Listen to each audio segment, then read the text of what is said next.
에어컨이나 히터바람 또는 담배 연기, 그것 때문에도 안구 건조증이 올 수가 있습니다. 인공 눈물을 사용을 해도 잘 낫지 않는 경우들 많아요. 안구 건조증에 대한 효과를 높이는 팁 2가지 알려드릴게요.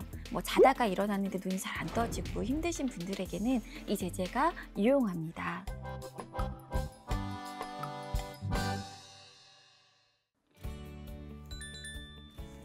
네, 여러분 안녕하세요.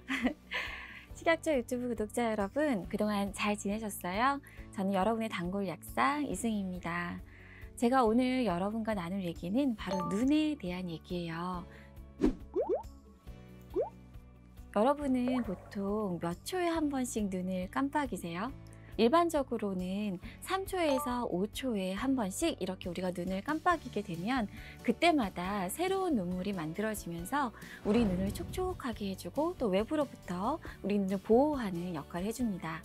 그런데 우리 어때요? 요즘에 드라마도 되게 많이 보시죠? 핸드폰도 많이 보시고 컴퓨터나 이런 전자기기를 많이 보게 되면 자기도 모르게 눈을 덜 깜빡이게 된다고 해요.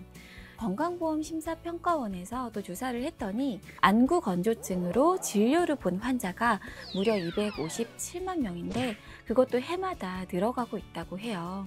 눈이 건조하면 어떻죠? 우리 눈이 가렵고 시리고 또 모래알이 막 굴러간다고도 하시고 콕콕 바늘로 찌르는 것 같다고도 하세요. 또 바람 불면 눈물이 막 쏟아지고 책을 보려고 하면 갑자기 좀 눈도 잘 안 보이는 것 같고 또 어떤 분들은 밤에 자고 일어나면 눈꺼풀이 딱 붙어가지고 눈뜨기조차 힘들다고 하십니다.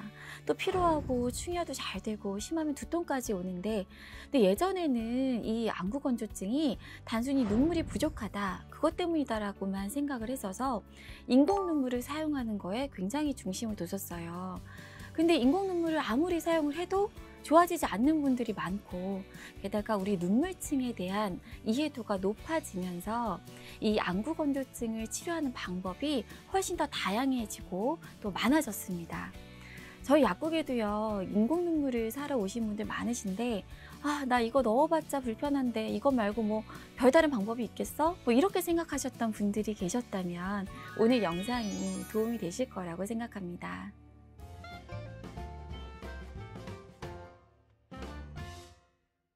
안구 건조증은요, 우리 눈을 촉촉하게 해주고 외부로부터 보호해주는 눈물층에 무언가 문제가 생겼을 때 발생합니다.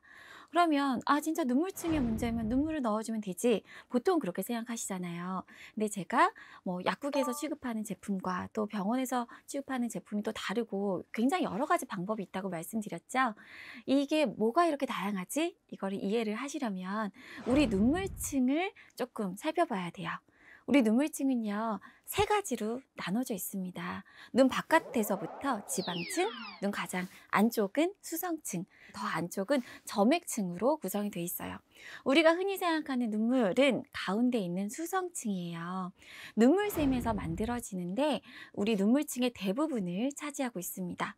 수성층은 단순한 물이 아니고 우리 각종 영양 성분과 또 외부로부터 우리 몸 보호해주는 항균 물질들을 다량 함유하고 있습니다. 그게 이제 가장 기본이고요. 요 바깥쪽을 가리고 있는 게 바로 지방층이에요. 이 지방층은 이 눈꺼풀에 있는 마이범선에서 분비가 되는데요. 우리가 이제 눈물이 아주 많다고 해도 이게 잘 날아갈 수 있기 때문에 그거를 얇게 기름막으로 덮어서 눈물이 잘 날아가지 않도록 보호해주는 역할을 해요. 가장 안쪽에는 점액층이 있다고 했죠. 우리가 이제 큰 통에다가 물을 담아요. 그럼 이리저리 이렇게 움직이면 물이 왔다 갔다 하죠. 우리 눈물도 이 점액층이 없으면 그럴 수 있어요. 점액층이라는 게 약간 쫀쫀하게 우리 눈을 덮고 있어서 그게 있으면 눈물이 눈 고르게 잘 퍼지고 잘 붙어있게 만들어주는 거예요. 이 3가지 층이 제 역할을 하면 우리 눈이 건조하지 않게 건강하게 생활을 할 수 있는 거죠.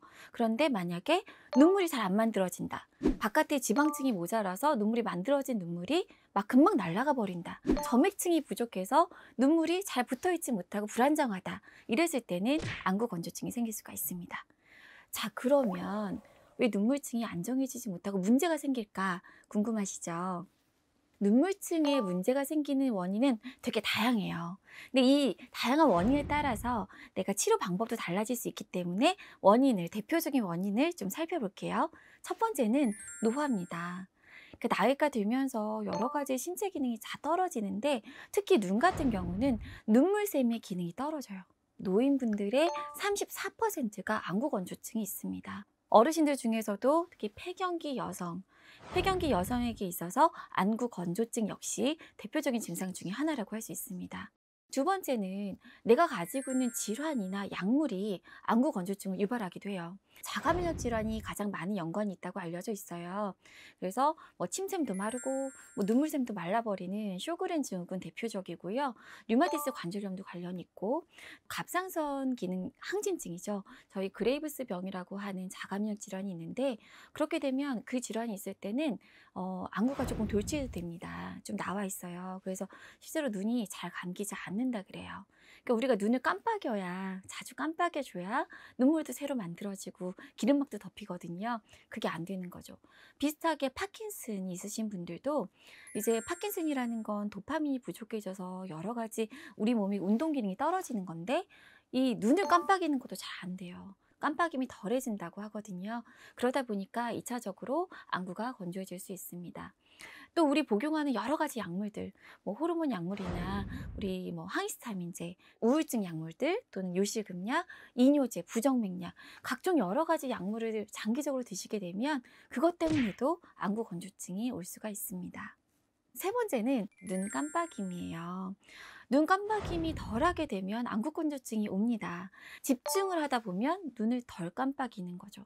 또 그렇게 습관이 들어있는 분들도 계시고, 또 이런 질환도 없고 아무것도 없는데 잘 때 눈을 좀 살짝 뜨고 자는 경우도 있어요. 그러면 아침에 일어나면 그렇게 눈이 피로할 수가 없거든요. 그러니까 이렇게 눈을 좀 오래 뜨고 있는 행동들, 그런 게 문제가 되기도 합니다.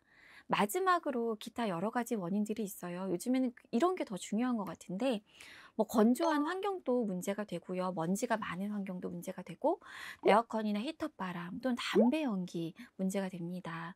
또 라식 수술을 하시다거나 렌즈를 좀 오래 착용하시는 분들, 이 렌즈를 착용하면요, 각막의 예민도가 좀 떨어진대요. 이게 무슨 말이냐면, 우리가 이렇게 눈싸움을 하다가 눈이 피곤하고 아리면 눈을 감죠. 반사적으로 우리는 그렇게 행동을 하는데, 렌즈를 오래 착용하면 그 예민감이 떨어져서 나도 모르게 이제 불편함을 덜 느끼는 거예요.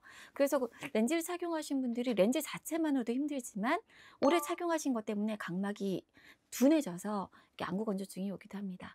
그리고 또 요즘 미용 시술 많이 하시죠.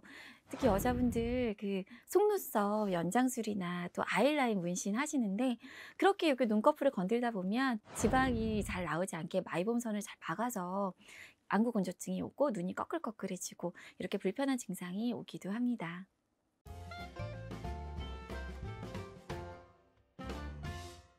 네, 여러 가지 원인에 따라서 만약에 질병이 문제다, 담배가 문제다, 건조 환경이 문제다, 그러면 이걸 개선하기 위한 노력을 해야겠죠.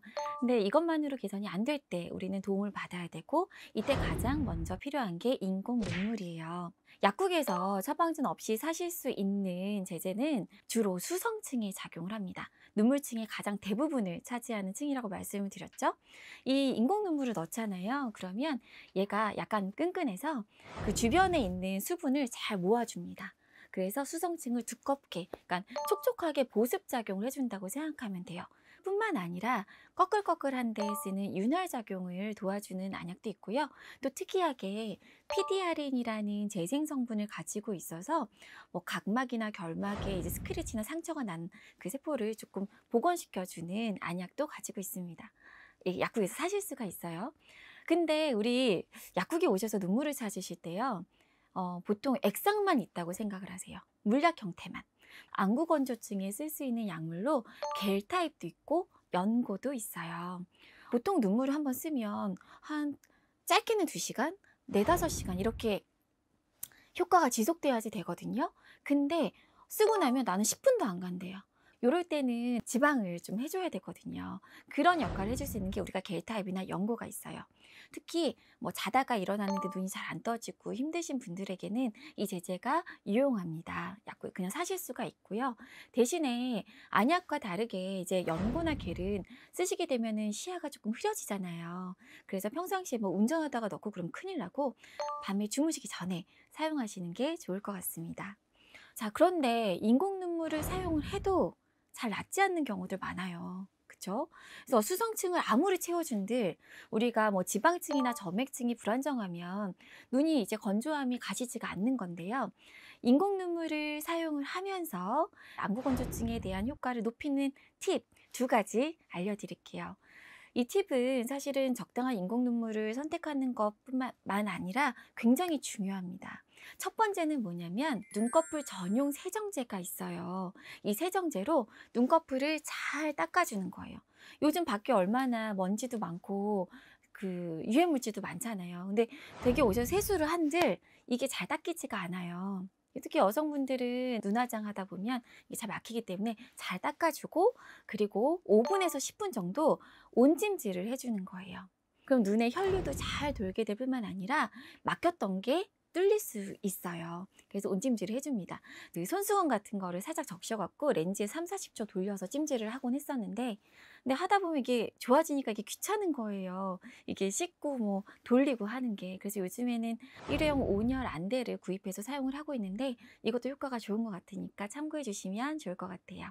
자, 두 번째는요. 우리 그 지방층과 점액층이 만들어줘야 되잖아요. 이렇게 만들어지기까지 필요한 영양소를 공급해 주는 겁니다. 대표적인 게 비타민 A와 오메가3예요. 실제로 이 비타민 A와 오메가3가 부족하게 되면 이것만으로도 안구 건조증의 원인으로 작용을 하기도 합니다. 그래서 원래 우리가 참 눈이 불편하면 눈에 넣는 것만 생각을 하지 먹어야 된다고 생각을 하기가 힘들거든요. 그런데 이런 영양소들을 제대로 공급을 받는 건 안구 건조증을 치료하는 데 있어서 굉장히 중요한 방법이라는 거 명심하시면 좋을 것 같아요.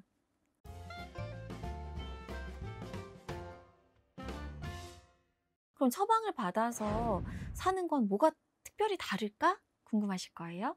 처방을 받아서 사시는 인공눈물 중에 가장 대표적인 건 히알루론산 나트륨이라는 거예요.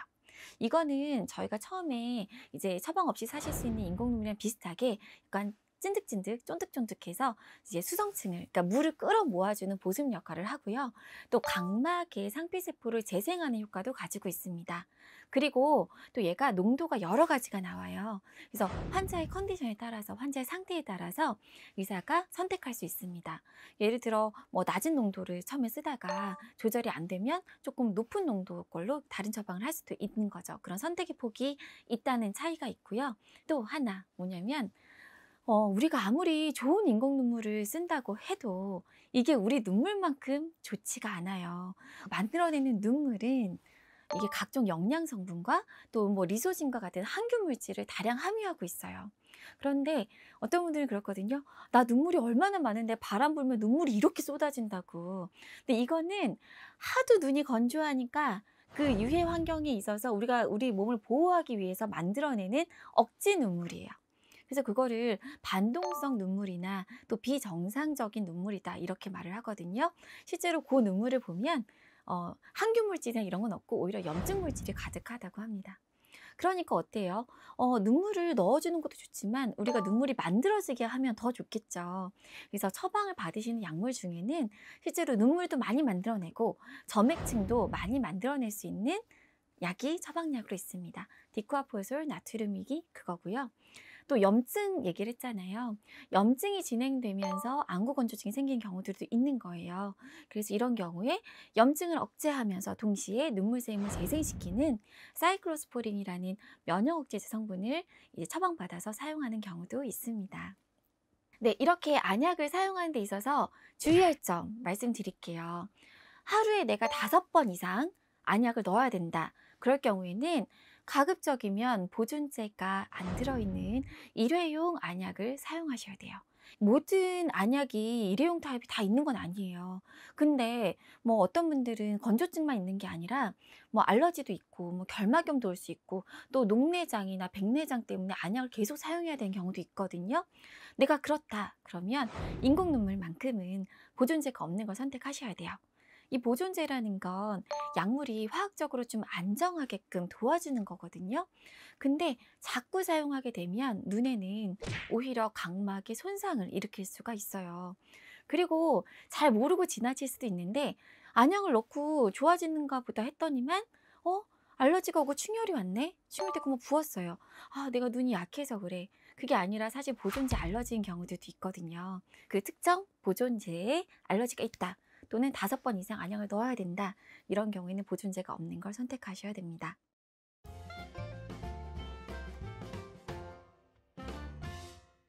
안약 어떻게 사용하고 계세요? 뭐 잘 사용하시는 분들도 계시겠지만 한번 제가 보여드리려고 해요. 안약을 우리가 사용 보면 이렇게 병에 든 것도 있고 일회용 포장으로 된 것도 있죠. 이제 일회용 포장으로 된 거를 예를 들어 보면요. 이렇게 이제 딱 뗍니다. 용량이 이제 요즘은 좀 적어져 있긴 했는데 생각보다 이제 한 방울 넣고는 남는 것도 있어요. 근데 이거 아깝다고 재사용하시면 안 되는데요. 사용을 하실 때 용기를 일단은 떼고요. 이 용기를 떼면서 이 용기 입구가 내 손이나 이렇게 닿지 않게 조심을 하시고 처음에 나오는 몇 방울은 버려요. 그 다음에 남아있는 이제 제제를 우리가 사용을 할 건데 자, 여기를 살짝 내려주세요. 그리고 여기를 눈에 이제 주머니를 좀 만드는 거죠. 그리고 이 주머니에 이제 안약을 넣을 건데 넣을 때 눈을 살짝 위로 보셔야 돼요. 그러니까 우리 그 검은 자 동공 부분에 안약이 들어가면 이게 좀 예민합니다. 이게 통증이나 이런 게 가려움이 있을 수가 있어요. 그래서 흰자 부분에 뚝 떨어뜨려 주시고 난 다음에는 눈물샘을 지그시 눌러주시는 거예요. 이렇게 한 2분 정도 눌러주시는 게 필요한데 이렇게 하면 내가 넣은 안약이 우리 눈에 골고루 잘 머물 수가 있게 되고 또 불필요하게 혈관을 타고 나가서 전신 부작용을 일으킬 확률도 낮아집니다.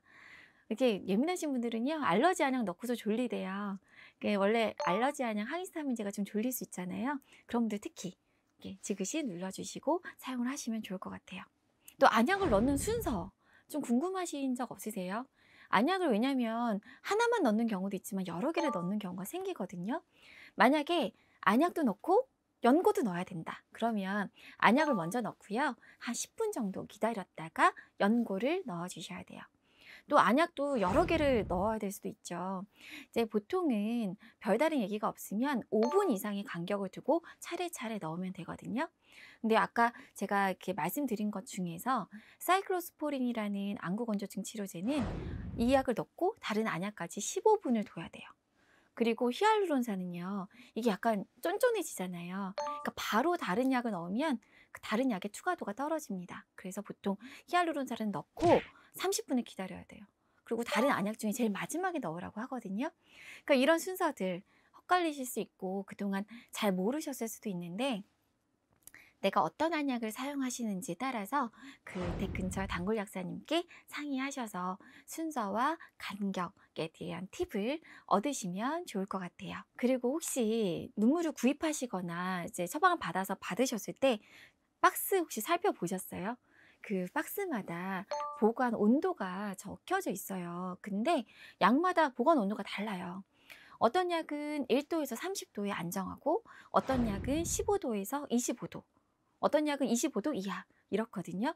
근데 15도에서 25도인 약을 냉장고에 막 넣으면 안 되겠죠. 보관 온도, 되게 갖고 있는 게 뭔지 앞으로 사실 약에 대해서도 꼭 살펴보시고 적절하게 보관을 하시는 게 좋을 것 같습니다. 여러분 오복이라는 말 들어보셨죠? 네, 보통 치아에만 해당이 된다고 생각을 하시는데 눈도 오복에 들어갑니다. 눈이 건강해야 우리가 이제 일상생활을 잘할 수 있는데 안구 건조증은 적절한 때에 진단과 치료에 실패하게 되면 이게 정말 만성적으로 염증을 달고 살게 됩니다. 그리고 실제로 시력도 떨어지고 또 각막에 심각한 손상을 줄 수도 있어요. 이제부터는 안과도 정기적으로 점검을 받으시고요. 또 오늘 들으신 내용 기억하시면서 눈 건강 지켜가시길 바라겠습니다. 오늘 영상 지켜봐 주셔서 정말 감사하고요. 전 또 다음 시간에 더 좋은 내용으로 찾아뵙도록 하겠습니다. 감사합니다.